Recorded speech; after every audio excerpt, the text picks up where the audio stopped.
नमस्कार मेरे मित्र, पीसीएस में आपका एक बार फिर से स्वागत है। और इसमें हम लोग पढ़ने वाले हैं, एक नए सीरीज़ की शुरुआत करने वाले हैं जो कि प्रीलिम्स एग्ज़ाम के पॉइंट ऑफ व्यू से बेहतर रहेगा। और ये 17वीं बीपीएससी का एग्ज़ाम के पॉइंट ऑफ व्यू से या यूपी पीसीएस के एग्ज़ाम के पॉइंट ऑफ व्यू से या एमपी पीसीएस के पॉइंट ऑफ व्यू से बहुत इंपॉर्टेंट रहने वाला है। ये भी इस वीडियो के इस सीरीज़ में हम लोग सिर्फ इकोनॉमिक्स, जो आर्थिक घटनाक्रम हुआ है, हम पढ़ेंगे इसको, सिर्फ इकोनॉमिक्स को ही पढ़ेंगे पूरे सीरीज़ में और प्रीलिम्स के प्रोस्पेक्टिव से। चलिए, हम सोर्स के रूप में इस्तेमाल करने वाले हैं प्रतियोगिता दर्पण, क्रॉनिकल, योजना, कुरुक्षेत्र, एवटेरा और स्पीडी। उपयोगिता इसका कहाँ रहेगा तो बीपीएससी में, उत्तर प्रदेश पीसीएस में, बिहार से एग्जामिनेशन में और सीजीएल के एग्जामिनेशन में भी इंपोर्टेंस रहने वाला है। कम से कम 10 क्वेश्चन बीपीएससी के एग्जामिनेशन में हर साल आते हैं। 69 के क्वेश्चन इकोनॉमिक्स का देख के सबका माथा हिल गया होगा, ये तो कन्फर्म है। आप देख सकते हैं क्वेश्चन पूरे ढाढ़ के साथ दिया जाता है कि हाँ ये फलना स्कीम है, उसके 4 ऑप्शन दिए हैं, 4 ऑप्शन में लंबे लंबे लिखे रहते हैं डाटा की तरह। तो इकोनॉमिक्स के क्वेश्चन काफ़ी टफ आते हैं बीपीएससी में और ये मार्क्स फिचिंग होते हैं। अगर 1-2 ऑप्शन वहाँ से आप छाट लेते हैं तो आप अन्य स्टूडेंट से आप लीड लेते हैं। ओके, तो हम इसी को ध्यान में रख के इकोनॉमिक्स पढ़ेंगे, क्योंकि 10 क्वेश्चन में 6 से 8 क्वेश्चन आपको करंट अफेयर्स बेस्ड रहता है, 2 से 4 क्वेश्चन ही आपके रहते हैं आपको थ्योरेटिकल रहते हैं। तो इसमें कवर करेंगे, फर्स्ट सीरीज है मेरा। इस फर्स्ट सीरीज में हम लोग कवर करने वाले हैं अगस्त महीने का। और मैं ये बता दूं कि अगस्त महीने में जून महीने का दिया हुआ रहता है सारा कुछ। चलिए पढ़ते हैं पीएम किसान निधि योजना। फर्स्ट मेरा यही है टॉपिक, पीएम किसान निधि योजना। देखिए, इसका ये चर्चा में इसलिए रहा है कि 17 में किस इसके जारी किया गया है, जिसमें 9.26 करोड़ से अधिक बेनिफिट ट्रांसफ़र किसानों को किया गया है। ठीक है, पीएम किसान निधि योजना की शुरुआत जो हुआ था 2018 में हुआ था, दिसंबर 2018 में। इसमें 2000 रुपये को 3 किस्त में देने जाने का प्रावधान था और प्रत्येक किसान को, जो भी इसके लाभार्थी हैं, उनको 6-6 हज़ार रुपया प्रत्येक वर्ष दिया जाएगा। इसके लिए केवाईसी आवश्यक है। पहले ये लिमिट था कि हाँ 1 एकड़ या 2 एकड़ ज़मीन होना चाहिए, उससे कम होना चाहिए किसी भी किसान को, लेकिन अब ऐसा प्रावधान को समाप्त कर दिया गया। चलिए, 2023-24 में देश के कृषिगत उत्पादन का तीसरा अग्रिम अनुपात मंत्रालय कृषि मंत्रालय द्वारा जारी किया गया है। इससे जून 2024 को जारी किया गया था। इसके बारे में हम लोग पढ़ते हैं कि इसमें क्या क्या उत्पादन रहा है, कितना रहा है। तो ध्यान रखिएगा, यह पिछले वर्ष के तुलना में उत्पादन में कम रहा है। देखिए, क्वेश्चन बीपीएससी में ऐसे पूछता है कि चलिए तीसरा कृषि अनुमान है, कृषि मंत्रालय द्वारा जो लागू किया है, उस रिपोर्ट के अनुसार से निम्नलिखित कथनों पर विचार करिए। पहला क्वेश्चन ये रहेगा कि पिछले वर्ष की तुलना में अधिक रहा या कम रहा। हो सकता है 5 वर्ष के औसत तुलना में कितना रहा, कुल उत्पादन कितना रहा, और गेहूँ और चना और श्री अन्न में कितना रहा। तो ऐसे क्वेश्चन आपको डायरेक्ट पूछते जाते हैं विथ मल्टीपल चॉइस के साथ। तो ध्यान रखना है कि इस तीसरे अग्रिम अनुमान में पिछले वर्ष की तुलना में कम रहा उत्पादन, जबकि 5 वर्षों की औसत उत्पादन से 211 लाख मीट्रिक टन अधिक रहा है। साथ ही यह भी ध्यान में रखना है कि गेहूं, चावल, श्री अन्न, मूंगफली, इन सब के उत्पादन पिछले वर्ष की तुलना में वृद्धि हुई है। चलिए हम इसको ब्रीफ में पढ़ते हैं कि 2023-24 में प्रमुख कृषि उत्पादन क्या रहा है। तीसरा अग्रिम अनुमान, तो कुल उत्पादन रहा है खाद्यान्न का वो 3,228.52 लाख मीट्रिक टन। इसको एकदम कंठस्थ करना है, 3,228.52 लाख मीट्रिक टन। चावल का रहा है 1367 लाख मीट्रिक टन। गेहूं का रहा है 1129.2 लाख मीट्रिक टन। मक्का का रहा है आपका 356 और श्री अन्न 174.08 मीट्रिक टन। ध्यान रखिए कि मोटे अनाज को बढ़ावा देने के लिए यह पहल किया गया कि मोटे अनाज को हम लोग श्री अन्न बोलेंगे। तो इस पर ध्यान रखना है कि श्री अन्न के उत्पादन कितना रहा है, तो 174.08 लाख मीट्रिक टन। जो पीएम मोदी सरकार के द्वारा काफ़ी इसको बढ़ावा दिया जा रहा है मोटे अनाज को। कुल दाल उत्पादन में रहा है 244.93 लाख मीट्रिक टन, जिसमें चना दाल का 115.7 लाख मीट्रिक टन रहा है। कुल तिलहन उत्पादन रहा है मेरा 395.93 लाख मीट्रिक टन। चलिए नेक्स्ट पढ़ते हैं हम लोग। अब चावल के 5 अग्रणी राज्य, लेकिन 5 नहीं याद रखना, आपको 3 ही याद रखना है। तो 3 में कौन है? पहला तेलंगाना है, दूसरा यूपी है, तीसरा पश्चिम बंगाल है। लेकिन दोस्तों याद रखिए कि बिहार के परफॉर्मेंस जब देता है तो 5-5 लगातार देता है क्रम में। तो एक मरतबा पढ़ने में क्या हर्ज है जब पढ़ रहे तो। चावल का क्या है? तेलंगाना पहले नंबर पर, यूपी दूसरे नंबर पर, पश्चिम बंगाल तीसरे नंबर पर, पंजाब चौथे नंबर पर, उड़ीसा 5वें नंबर पर। गेहूं में यूपी फर्स्ट है, एमपी दूसरे नंबर पर है, पंजाब तीसरे नंबर पर है। गेहूं में यूपी फर्स्ट है, मध्य प्रदेश दूसरे नंबर पर, पंजाब तीसरे नंबर पर। ज्वार में महाराष्ट्र 1 नंबर पर है, कर्नाटक का दूसरा नंबर पर, यूपी तीसरे नंबर पर। ज्वार में कंफ्यूज मत होइएगा। ज्वार में महाराष्ट्र 1 नंबर पर, कर्नाटक दूसरे नंबर पर, यूपी तीसरे नंबर पर। बाजरा में राजस्थान 1 नंबर पर है, यूपी दूसरे नंबर पर, गुजरात तीसरे नंबर पर। मक्का में कर्नाटक 1 नंबर पर, बिहार दूसरे नंबर। देख लीजिएगा, तीसरे अग्रिम अनुमान में बिहार मक्का उत्पादन में दूसरे नंबर पर है, जबकि एमपी तीसरे नंबर पर है, यानी एमपी को पीछे छोड़ दिया है। रागी जो है, रागी उत्पादन में कर्नाटक पहले नंबर पर, तमिलनाडु दूसरे नंबर पर, उत्तराखंड तीसरे नंबर पर है। छोटे मिलेट्स के उत्पादन में मध्य प्रदेश पहले नंबर पर, उत्तराखंड दूसरे नंबर पर, यूपी तीसरे नंबर पर है। जौ राजस्थान 1, यूपी दूसरे पर, हरियाणा तीसरे पर है। दाल में कौन है, तो दाल में एमपी पहले स्थान पर है, महाराष्ट्र दूसरे स्थान पर है, राजस्थान तीसरे स्थान पर है। उड़द दाल में किसका है, तो एमपी का, यानी दाल में एमपी बाजी मार लिया है।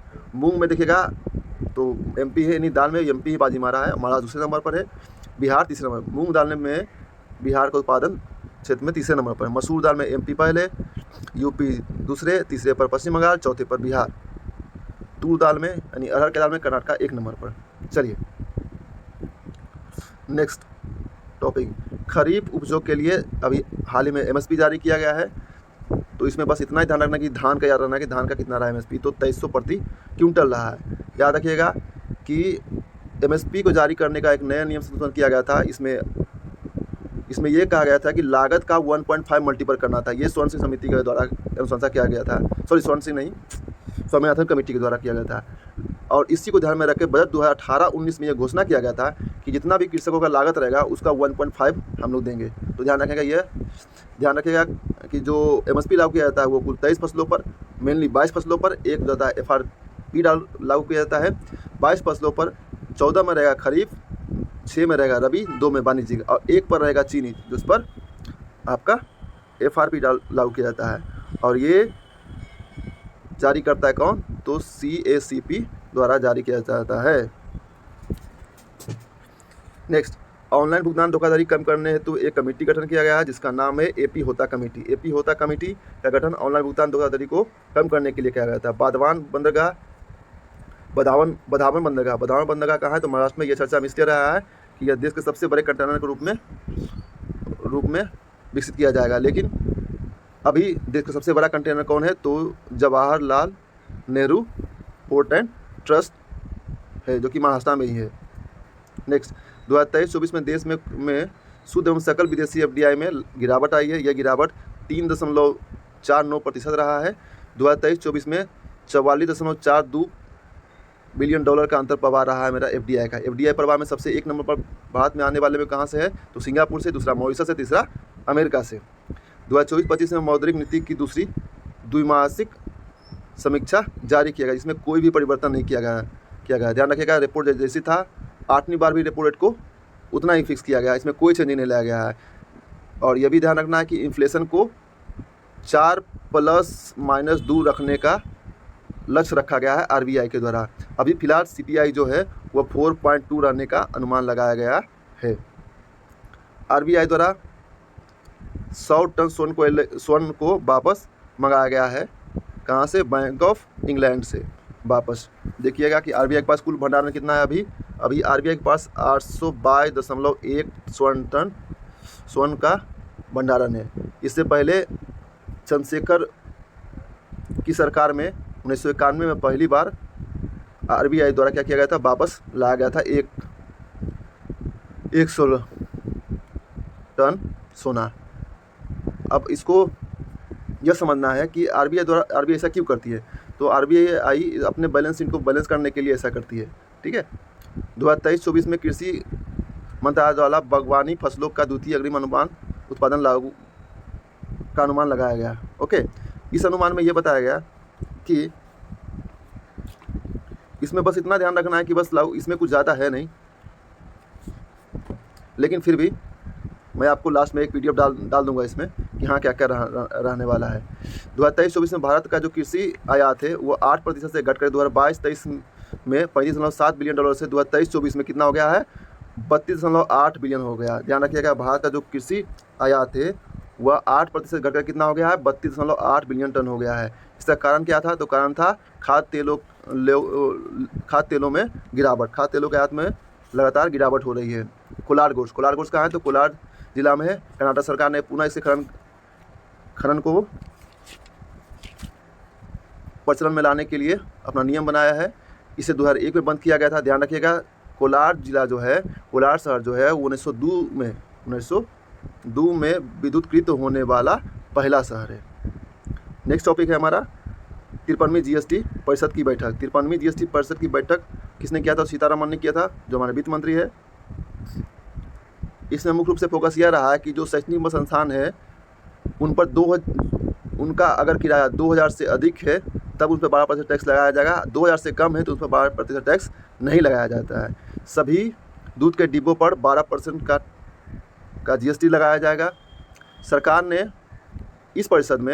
इस बैठक में पूंजी निवेश के लिए राज्यों को विशेष सहायता योजना शुरू किया गया, जिसके तहत कुल ऋण राज्यों द्वारा नागरिक केंद्रित सुधारों और पूंजी परियोजनाओं को लागू करने के शर्त पर दिया गया। ध्यान रखिएगा कि इस बैठक में पूंजी निवेश के लिए राज्यों को विशेष सहायता योजना शुरू की गई केंद्र सरकार के द्वारा।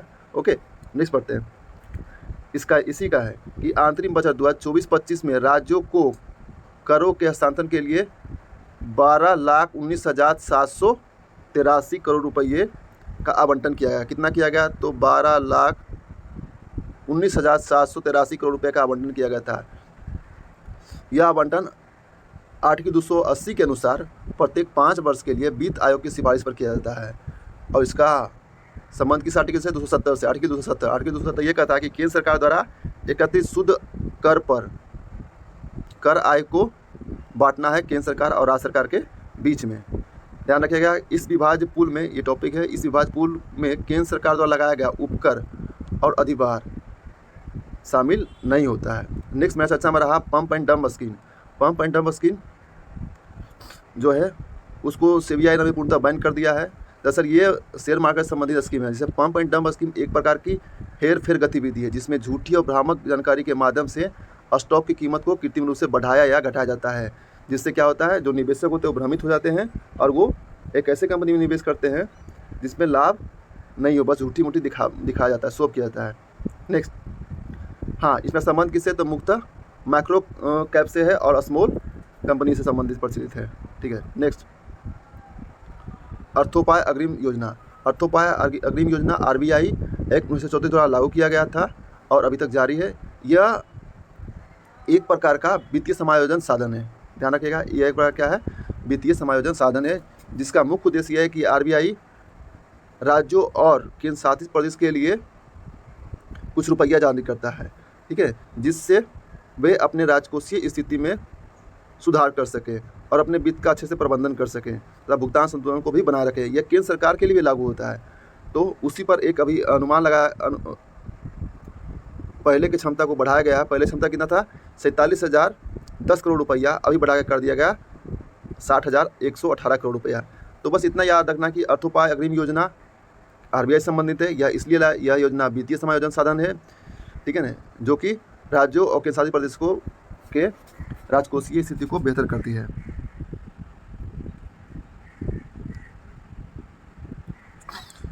इसके अलावा और भी आरबीआई के पास वित्तीय समायोजन साधन है जिसमें विशेष आहरण सुविधा, एसडीआर और ओवरड्राफ्ट, ये भी दोनों याद रखिएगा। ये दोनों को दोनों क्या है? वित्तीय समायोजन साधन है। नेक्स्ट, 2023-24 में अमेरिका और यूएई के बाद नीदरलैंड भारत का तीसरा सबसे बड़ा निर्यातक गंतव्य स्थान रहा है। तो भारत सबसे ज़्यादा निर्यात कहाँ करता है? तो अमेरिका में, फिर यूएई में, फिर तीसरा कौन रहा? यानी नीदरलैंड ने चाइना को पीछे छोड़ दिया है। भारत के विदेशी ऋण में लगातार वृद्धि दर्ज की गई। मार्च 2023 के अंत में भारत के पास कुल ऋण कितना है? 663.8 billion dollar. 663.8 billion dollar Bharat पर ऋण है। ओके, तो दीर्घकालीन ऋण जिसमें सबसे ज़्यादा है और दीर्घकालीन ऋण में ही लगातार वृद्धि हो रही है, अल्पकालीन ऋण काफ़ी कम है।